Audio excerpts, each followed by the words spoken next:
Secular Gujarat ન્યૂઝમાં આપનું સ્વાગત છે। રમજાન શરીફ નિમિત્તે સંદેશો પાઠવતા હાજી સાદિકભાઈ પટેલ, જમિયત ઉલમાના મધ્ય ગુજરાતના ઉપપ્રમુખ।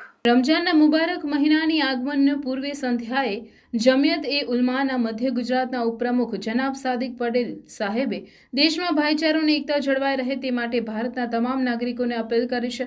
સાથે સાથે મુસ્લિમ ભાઈ બહેનોને રમજાનના મુબારક મહિનામાં નમાઝની પાબંદી, કુરાન પાકની તિલાવત કરવા આહવાન કર્યું છે તથા ગરીબ મુસ્લિમ ભાઈ બહેનોને જકાત સદકાતની રકમથી મદદ કરવા પણ અપીલ કરી છે। લોકો હળી મળીને રહે તથા દરેક તહેવારો શાંતિપૂર્વક ઉજવવામાં આવે એમ પણ જણાવ્યું છે।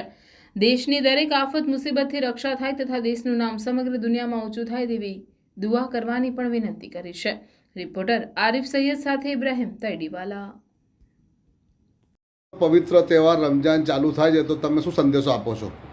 બિસ્મિલ્લાહિર્રહમાનિર્રહીમ। રમઝાનનો મુબારક મહિનો છે અને ઇસ્લામી દૃષ્ટિકોણથી સૌથી મુબારક અને પવિત્ર મહિનો છે અને આ મહિનો ઇબાદતનો છે। ઇસ્લામમાં ઇબાદત તો 12 માસ કરવાની હોય જ છે, પણ રમઝાનમાં વિશેષ રૂપે ઇબાદતો વધી જાય છે। ખાસ કરીને કુરાનની તિલાવત છે, તરાવીનો અહેતમામ છે, zikr છે અલ્લાહનો અને દરૂદ શરીફનો zikr છે। આ બધું જ વધારી દેવાનો હુકમ છે। અલ્લાહ રસૂલ સલ્લલ્લાહુ અલૈહિ વસલ્લમે આ મહિનામાં ખૂબ કસરતથી zikr કર્યું છે, કુરાનની તિલાવત કરી છે। આ મહિનો ભાઈચારગીનો પણ છે, સબ્રનો પણ છે, ધૈર્યનો પણ છે। રોજા રાખીને ધૈર્ય રાખવાનું છે, સબર રાખવાની છે અને એકબીજા સાથે હળી મળીને હંમેશા માટે રહેવાનું છે।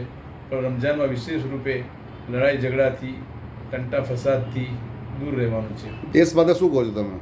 આ પવિત્ર મહિનામાં મારી દરેક મુસ્લિમ ભાઈ બહેનોને ખૂબ જ દિલથી એક વિનંતી એ છે કે વિશેષ રૂપે દુઆ કરે કે અલ્લાહ તાલા આ દેશની અંદર અમન અને સુકૂન કાયમ ફરમાવે અને શાંતિ અને ભાઈચારગી રહે અને આપણો દેશ પ્રગતિના પંથે આગળ વધે અને દરેક ધર્મના લોકો એકબીજા સાથે હળી મળીને ભાઈચારગીની સાથે રહે એવી વિશેષ રૂપે દુઆ કરે રમઝાનના મહિનામાં અને સમગ્ર દેશમાં કોમી એકતા અને શાંતિ જળવાયેલી રહે અને બધા હળી મળીને સાથે મળીને દરેક ધાર્મિક તહેવારોમાં એકબીજાને સાથ સહકાર આપે એવી દુઆઓ કરતી રહેવી જોઈએ। આપનું નામ?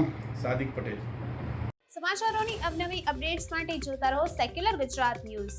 સાથે સેક્યુલર ગુજરાત ન્યૂઝ ચેનલને લાઇક, શેર અને સબસ્ક્રાઇબ કરો અને બેલ આઇકોન દબાવીને સમાચારોની ઝડપી માહિતી મેળવો।